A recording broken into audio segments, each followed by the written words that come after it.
Australia, the land down under, is experiencing a poker boom ignited by a native son and reigning world champion, Joe Hasham.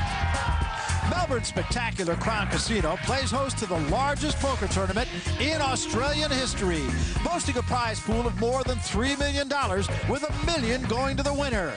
Recognized as one of the world's premier tournaments, the event has drawn the biggest names in the game from around the globe to compete with the best from down under and see who'll come out on top in the partypoker.net Aussie Millions.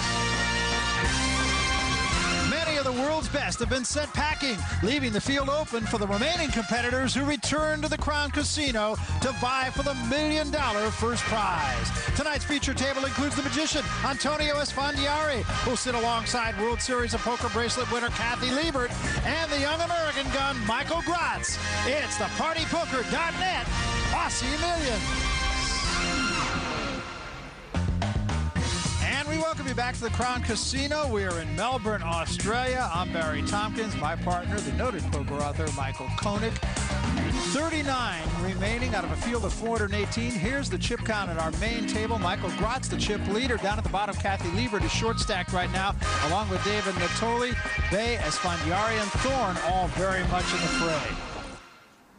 We're playing poker. The blinds are 2 and 4,000, so even our short stack, Kathy Liebert, doesn't really have to panic right now. She has more than 25 times the big blind, certainly enough to get respect from these other players.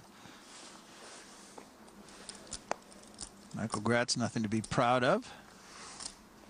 Thorne will throw away that 9-6. Natoli with a jack-9 suited. He's in the small blind trying to pick up the big blind here, but he's run into a big hand. The magician Esfandiari, ace-king suited. He will surely raise. 34,000 now. Giving Natoli pause. Yeah, Natoli put in a 9,000 chip raise there, trying to just sneak away, and Esfandiari said, let's get serious, 34,000 more. And it's Natoli who folds the 10. Esfandiari wins that hand. Let's talk a little bit about how you play this game. Yeah, the Aussie Millions uses no limit Texas Hold'em. Each player gets 2 down cards, the whole cards. Then they may call, raise, or fold. The dealer then puts out 3 community cards, which we call the flop. There's more betting, raising, or folding. And a 4th card, the turn card. Another round of betting. And finally, the ultimate card, the river card. Players can move all their chips at any time. This is called all in. At the end of the hand, players reveal their whole cards, and the best 5-card hand wins and takes the pot. Well, it all sounds pretty easy. We know better, don't we? That's why we're sitting here watching these great players. Exactly. Thorne with a 9-8. Be careful. Big money. Of what? Esfandiari working him a little bit.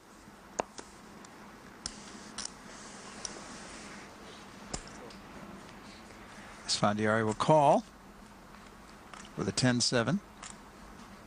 Here's a hand.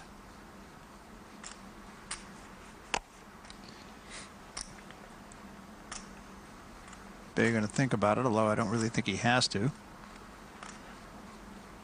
This is certainly a hand he'll want to play. I think he's contemplating a raise and just wants to get the right amount. He says 40,000 more. 40,000.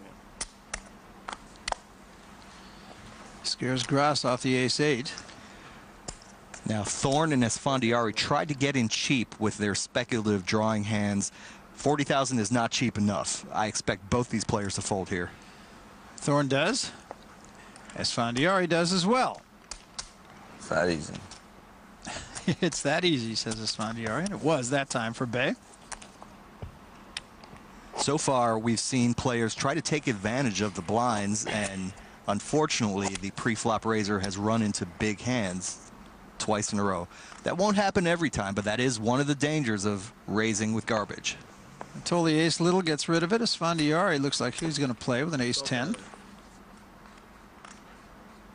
Standard raise, 3 times the big blind. Bay will not be a part of it, nor will Gratz.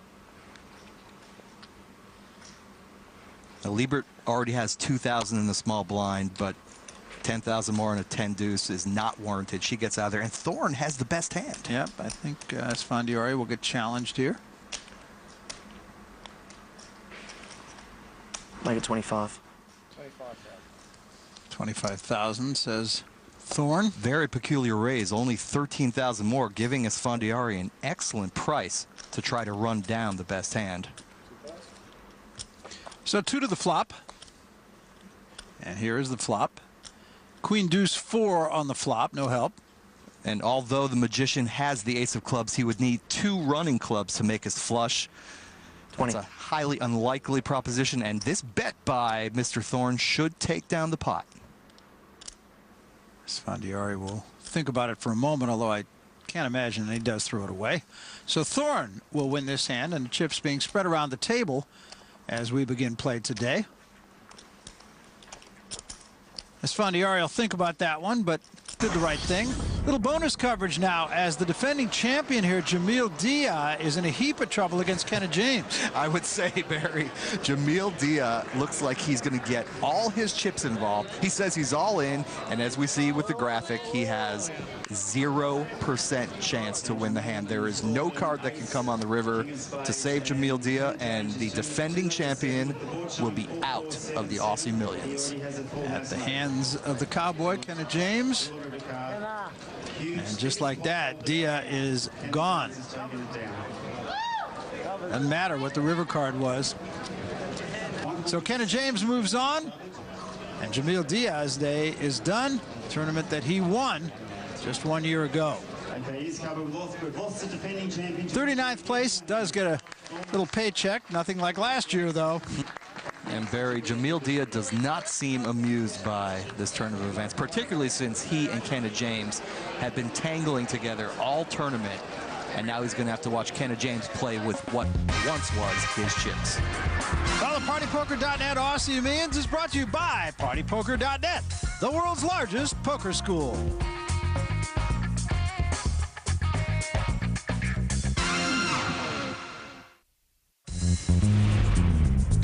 We welcome you back. Let's take a look at the tournament structure, how this PartyPoker.net